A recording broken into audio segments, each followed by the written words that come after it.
10 minute की चीज़ है बच्चे। बचपन में खत्म कर देंगे बच्चे हो जाए सर मैंने 4 बजे खत्म करना ओके भाई तू बोलते हैं ओके भाई ठीक है, HTML बना दी मैंने,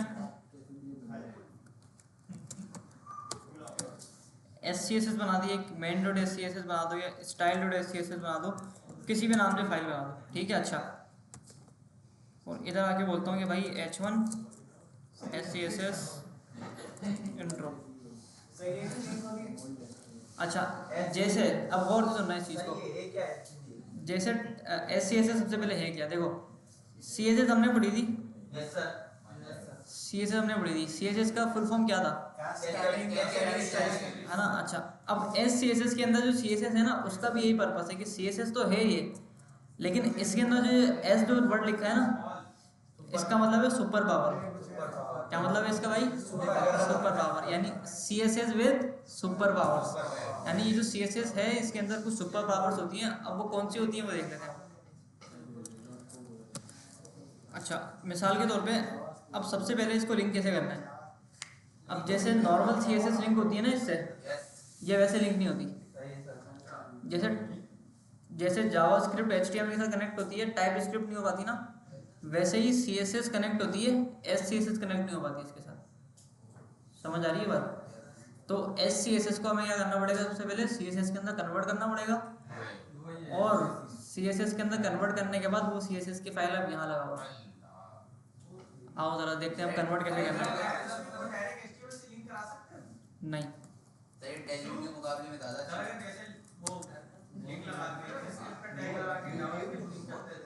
कहाँ पे, किसको, नहीं यहाँ नहीं लगता, टाइप स्क्रिप्ट में नहीं होता, कंपाइल करना पड़ता है ना भाई, टाइप स्क्रिप्ट को जावास्क्रिप्ट में कन्वर्ट करना पड़ता है। वो हम करेंगे, आप नहीं करोगे, वो कंपाइलर आते हैं उससे कन्वर्ट करने के। इधर आओ ना, TS2JS कंपाइलर, सर मैं यही बोलूं कि हमने इतना यानी टाइप स्क्रिप्ट का कोड लिखेंगे फिर उसको जावास्क्रिप्ट, ये रहा, यहाँ पे टाइप स्क्रिप्ट डालो, यहाँ जावास्क्रिप्ट आ जाएगी सारी। नहीं तो फिर आप तमीज़ का कोड नहीं लिखोगे ना भाई, मसला ये था। लेकिन वो कंपाइलर बनाना, टाइप स्क्रिप्ट को जावास्क्रिप्ट में कन्वर्ट करना, वो लंबी चीज़ है बहुत। रिएक्ट में करेंगे, रिएक्ट में कर लेना डायरेक्ट, ऑटोमेटिक हो जाएगा। रिएक्ट में हम टाइप स्क्रिप्ट पढ़ेंगे तो ऑटोमेटिकली वो हो जाएगी। अच्छा, लेकिन अभी ना SCSS क्योंकि हम पढ़ रहे हैं तो SCSS को हम देखेंगे कन्वर्ट करके कैसे होती है। अच्छा, SCSS के लिए आपके पास सबसे पहले एक अदद आपको एक्सटेंशन को इंस्टॉल करना पड़ेगा, जिसका नाम होता है वॉच सास करके।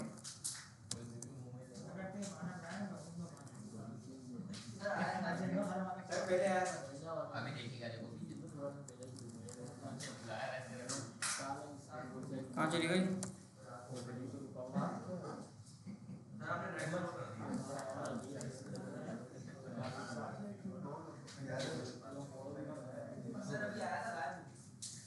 अभी आया था, गायब हो गया ना।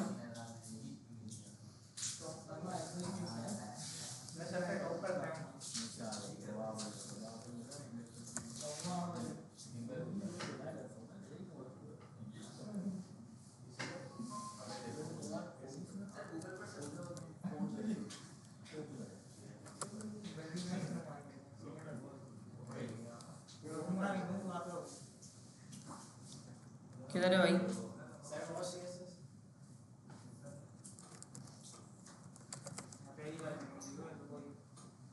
आगे या लाइव सास कंपाइलर।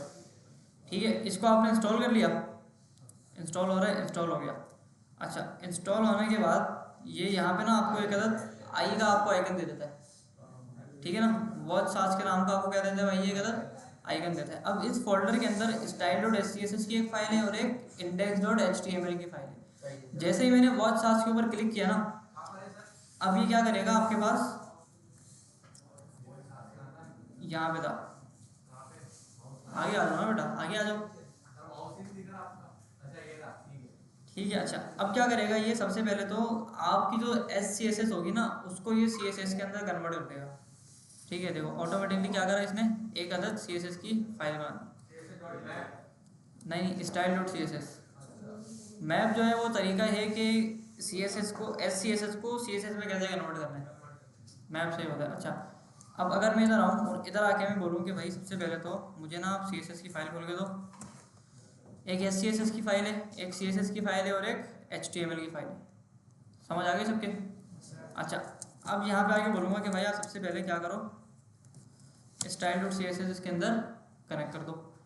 अब गौर से सुनना इस चीज़ को, इधर में आया और इधर आके मैंने बोला कि भाई H1 को पकड़ो और इसका जो कलर है वो क्या करो आप, कलर आप कर दो रेड। अब SCSS जो है ना ये कन्वर्ट होगी आपकी CSS के अंदर और वो CSS आपकी जाके कहाँ लगेगी, इधर आके लगेगी। आओ जरा इसको देखते हैं एक बार ना, गो लाइव हो गया। अच्छा ये देखो CSS आ गया। हाँ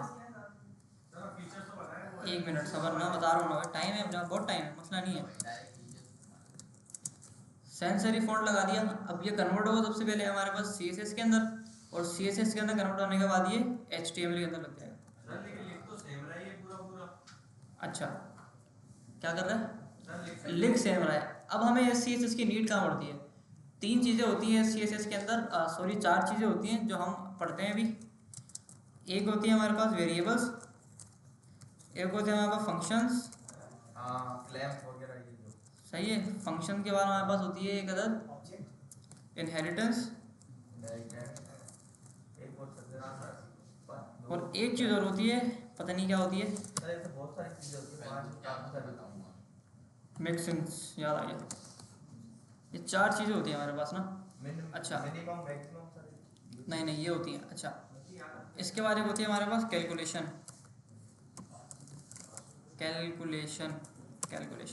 ठीक है। अच्छा अब इसके अंदर देखो क्या होता है, सबसे पहले तो देखते हैं वेरिएबल्स। जैसे जावास्क्रिप्ट के अंदर वेरिएबल बनते हैं ना, वैसे आपके पास SCSS के अंदर भी वेरिएबल बन जाता है। मिसाल के तौर पे लेट से नहीं बनता, यहाँ पे बनता है डॉलर के साइन से वेरिएबल। अब आपके पास ना एक अलग कलर है, ब्लू कलर का आपके पास एक खास शेड है, ठीक है। आपने आगे बोला भाई ब्लू, ये हुआ, और ब्लू का आपने एक अलग खास किस्म का शेड यहाँ पे लगा दिया। अब आप चाह रहे हो कि H1 जो है वो क्या करे भाई, वही वाला ब्लू कलर ले ले, ये वाला। आपने इधर आके इसको कॉपी किया और कलर का नाम आपने डाल दिया भाई डॉलर ब्लू। अब क्या होगा कि ब्लू का जो वेरिएबल है ना उसके अंदर जो कलर पड़ा हुआ है वो अब इस H1 के ऊपर आके लग जाएगा। ये देखो सर मैं बोल रहा था जो आपने ब्लू जो डाला है वेरिएबल करा दिया कुछ भी डाल सकते हैं ना, कुछ भी डाल सकते हो, पर डॉलर लगा होना चाहिए। हाँ। इधर आके मैंने बोला भाई ग्रीन। अब ग्रीन का ना एक खास कलर मुझे डालना है, ये पगला ग्रीन यार, सही है।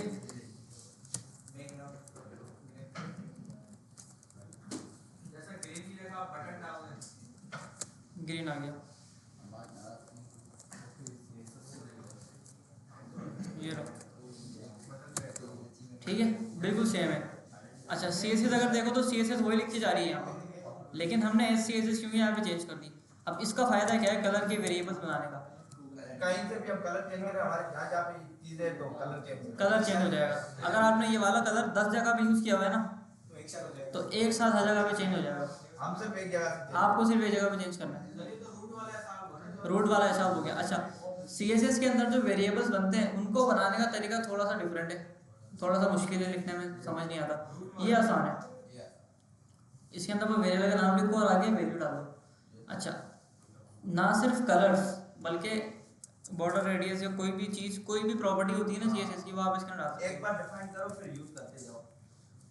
आपने मेरा बॉर्डर रेडियस 20 पिक्सल, इधर आके आपने बोला कि भाई बॉर्डर रेडियस को आप क्या कर दो डॉलर बॉर्डर रेडियस, सही है, घूम गया। अब अगर आप कोई बॉर्डर रेडियस आपने 100 जगह इस्तेमाल किया है ना, वहाँ पे 20 पिक्सल ही देगा, हाँ वहाँ पे 20 पिक्सल ही होगा। और अगर आपको कहीं पे अगर 100 की 100 जगह चेंज करना है ना तो आपको 100 जगह जाके लिखना नहीं पड़ेगा कि बॉर्डर रेडियस 20 से 16 कर दो। आपको बस इधर आके इसको करना है कि भाई 20 की जगह पे कर दो, इसको 12 कर दो।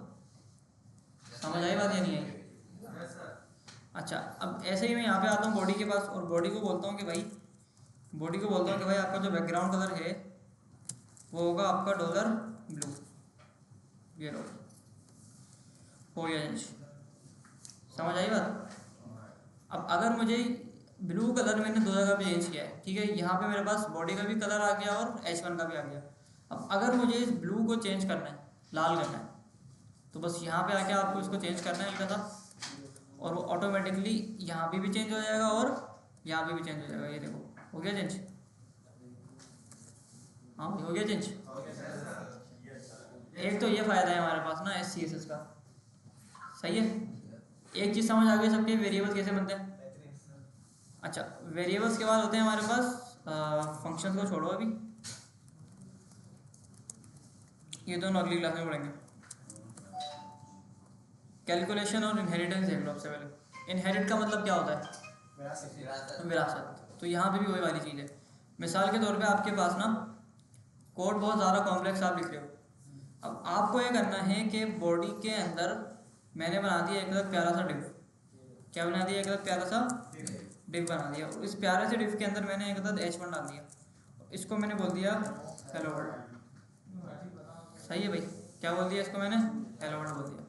आगे अब मेरे पास सिनेरियो ये है कि भाई यहाँ पे जो मैंने डिव बनाया ना, डिव को एक क्लास देते हैं सबसे पहले, माई कंटेनर, ठीक है। अब मैंने जो यहाँ पे डिव बना दिया ना माई कंटेनर के नाम का, अब मैं चाहता हूँ कि माई कंटेनर के अंदर जो H1 है उसका कलर कुछ और हो। समझ आ रही है बात? माई कंटेनर के अंदर जो H1 है उसका जो कलर है वो क्या हो भाई? कुछ और हो। अब क्या करूँ मैं? ऐसे करूँगा सबसे पहले तो, और उसके बाद H1 लगाऊंगा और यहाँ पे आके बोलूँगा मैं बैकग्राउंड कलर येलो।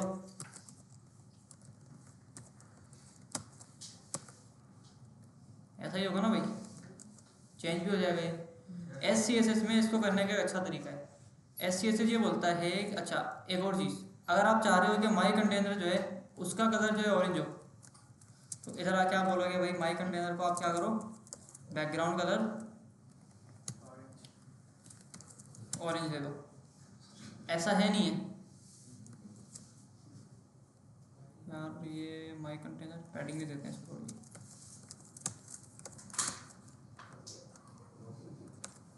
ठीक है भाई, ये हो गया। हाँ भाई तुम क्या कर रहे हो? बैठो अभी, भाई के बाद में करना। अच्छा, अब मेरे पास सीन ये है कि भाई मुझे यहाँ पे कोड दो बार लिखना पड़ रहा है। नॉर्मल CSS में मुझे क्लास को यहाँ भी कॉल करना पड़ रहा है और यहाँ भी कॉल करना पड़ रहा है। ऐसा ही होता है ना। SCSS बोलता है ऐसा नहीं करो आप। SCSS मुझे ये बोलता है कि भाई आपको लिखने की नीड ही नहीं है, आपको जो भी स्टाइल लिखना है वो आप इसके अंदर लिखो और इसके अंदर आके H1 लिख दो, बस बात खत्म। आसान।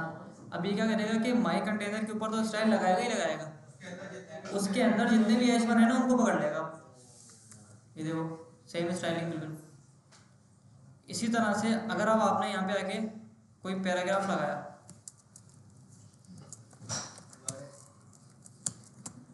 P का टैग आपने लगा दिया, ठीक है। अब आप ये चाह रहे हो कि इस कंटेनर के अंदर जो पैराग्राफ के टैग है ना सारे, उनको मैं पकड़ूँ, उनका जो बैकग्राउंड कलर है वो मैं कर दूँ पिंक। हो गया। तो ये फ़ायदा है CSS का ना कि आप क्या कर सकते हो कि नेस्टेड स्टाइलिंग भी कर सकते हो। किसी एक ख़ास स्टाइल के अंदर आप क्या कर रहे हो, उसके अंदर एक और स्टाइल आपने डाल दिया। समझ आ रही है बात? यानी माई कंटेनर तो बना हुआ था, उसके अंदर आपने H1 का एक और एलिमेंट डाला और स्टाइलिंग भी आपने क्या करी, माई कंटेनर वाले के अंदर ही कर दी। अच्छा, अब अगर इधर मैं आऊँ और इधर आकर मैं एक पैराग्राफ ना इस कंटेनर के बाहर अगर बनाऊँ, ये पैराग्राफ मैंने कहाँ बनाया हुआ भाई? कंटेनर के बाहर बनाया हुआ है। क्या इसके ऊपर स्टाइलिंग लगेगी या नहीं लगेगी? हाँ भाई लगेगी नहीं लगेगी? नहीं सर लगेगी। क्यों लगेगी? क्योंकि हमने यहाँ पे जो स्टाइलिंग लगाई है ना, ये लगाई है माई कंटेनर के अंदर, बाहर नहीं जाएगी। देखो बाहर नहीं लगी स्टाइल, अंदर ही लगी है बस। समझ आ गई बात? अच्छा, ये तो हमने बहुत छोटे लेवल के ऊपर देखा है। जब आपके पास चीज़ें बड़ी होती है ना, आप डिस्प्ले फ्लेक्स के साथ भी काम कर रहे होते हो, आप जो है वो प्रॉपर चीज़ें स्क्रीन अलग अलग बना रहे होते हो, तो उसके अंदर ना आपको ये बहुत हेल्प करती है चीज़। व्यू बोर्ड वाले काम में व्यू बोर्ड वाले काम में मसले नहीं आते फिर आपके पास ना। तो एक ये वाली चीज़ है, तो एक SCSS और एक टाइपस्क्रिप्ट। अच्छा, रिएक्ट के साथ ना, रिएक्ट के साथ हम कोशिश करेंगे कि CSS कम से कम इस्तेमाल करें और SCSS का ज़्यादा से ज़्यादा यूज़ करें, प्रैक्टिस हो जाए। ताकि प्रैक्टिस आपकी SCSS के साथ हो। और इसके बाद एक चीज़ है हमारे पास कैलकुलेशन। अब कैलकुलेशन आप लोग ये समझ लो कि H1 मेरे पास है और मैंने बोला कि भाई H1 की जो विड्थ है वो आप ले लो 100%। कितनी ले लो भाई? 100 पर जाओ, 100% आ गई, ठीक है। अच्छा, लोड किया मैंने इसको, तो ये क्या आ रहा है भाई? 100% इसकी विड्थ आ गई। अब आप ये चाह रहे हो कि मैं क्या करूँ, इसकी विड्थ को थोड़ा सा कंट्रोल करूँ। कंट्रोल किस सेंस में करूँ कि 100% तो वो रहे, उसमें से ना मैं कुछ प्लस माइनस कर दूँ। समझ रहे हो बात? अच्छा, नॉर्मल CSS में ये नहीं होता था। अगर आप चाह रहे हो कि 100% में से मैं 2 EM को माइनस कर दूं या कुछ पिक्सल्स को मैं माइनस कर दूं, तो वो काम नहीं होता था। इस तरह के आपने बोला कि इसके अंदर से मुझे 200 पिक्सल माइनस करना है, ठीक है। लोड किया मैंने पेज, क्या मसला है भाई?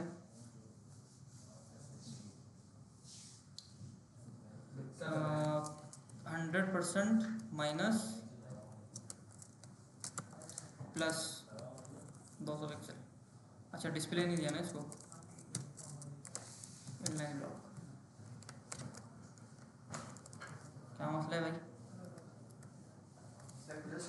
100 पिक्सल, हाँ हो गया, ठीक है। मैं समझा रहा हूँ कि अगर आपको स्टाइलिंग के अंदर कैलकुलेशन करनी है ना कि ये प्लस हो जाए या माइनस हो जाए थोड़ा सा, तो वो चीज़ यहाँ पे आप कर सकते हो, ठीक है। अच्छा, मतलब ये है कि भाई अगर तुम ये चाह रहे हो कि तुम्हारे पास H1 है तुम्हारा और ये डिपेंड करता है बॉडी के साइज के ऊपर, सही है। और आप ये चाह रहे हो कि ये थोड़ा सा ना अपनी विड्थ और हाइट को एडजस्ट करे, बॉडी के ऊपर तो डिपेंडेंट रहे लेकिन बॉडी से ना थोड़ा सा कम ज़्यादा साइज ले, बॉडी से थोड़ा सा कम या ज़्यादा साइज ले, तो वो वाली चीज़ है। अच्छा, तो यहाँ पे 100 पिक्सल आ गया और 200 पिक्सल आ गया। 100 और 200 कितने होते हैं? हाँ, 300 कर देंगे ये एक साथ। अच्छा, अगर आपको यहाँ पे लिखना है कि भाई 100 VH 100 VW, यानी जो व्यू पोर्ट है आपका, उस व्यू पोर्ट के हिसाब से, उस व्यू पोर्ट में से आप क्या करो, 200 को माइनस कर दो। क्या करो आप? 200 को माइनस कर दो। ये देखो व्यू पोर्ट में से इसने क्या मसला कर रहा है ये। अच्छा, यहाँ पे कैलकुलेशन लगती है ऐसे करके, अब हो गया, ठीक है। आप अगर ये चाह रहे हो कि बॉडी की जितनी विड्थ है उसके हिसाब से 200 पिक्सल कम ले, समझ रहे हो? बॉडी की जो विड्थ है उसके हिसाब से क्या हुई है, 200 पिक्सल कम ले, तो उसके लिए SCSS आपको ये वाली चीज़ देता है। कैलकुलेट का आप कीवर्ड लगाओ कैलसी करके, और इसके अंदर आप क्या करो, 100 या जो भी चीज़ है उसको आप माइनस कर दो इससे जी। उसमें से 200 पिक्सल को माइनस करना है। अच्छा, अगर मैं यहाँ पे आके 400 लिख दूँ तो 400 माइनस कर देगा, ये कर दिया इसे माइनस 400। ये वाली चीज़ होती है, ये फ़ायदा होता है SCSS का। कैलकुलेशन, इनहेरिटेंस और वेरिएबल्स ये हमने पढ़ ली है कैसे बनते हैं। कैलकुलेशन तो पढ़ी है भाई, प्लस माइनस सिखा दिया तुम्हें, और कौन सी कैलकुलेशन चाहिए? क्या फाइनेंस के फॉर्मूले सिखा दें आपको? तो अच्छा, ओवरव्यू हो गया ये। इसके बाद हमारे पास 2 चीज़ें रह गई, एक रह गया मिक्सन और एक रह गया फंक्शन। हाँ, अब ये तीनों चीज़ें ना वर्किंग क्लास में पढ़ते हैं, या जब पढ़ेंगे जब हम रिएक्ट को बाकायदा स्टार्ट कर देंगे, ठीक है। अच्छा, आप याद दिलाना ना मुझे, आप याद दिलाओगे। अगली क्लास में रिएक्ट स्टार्ट हो, रिएक्ट स्टार्ट।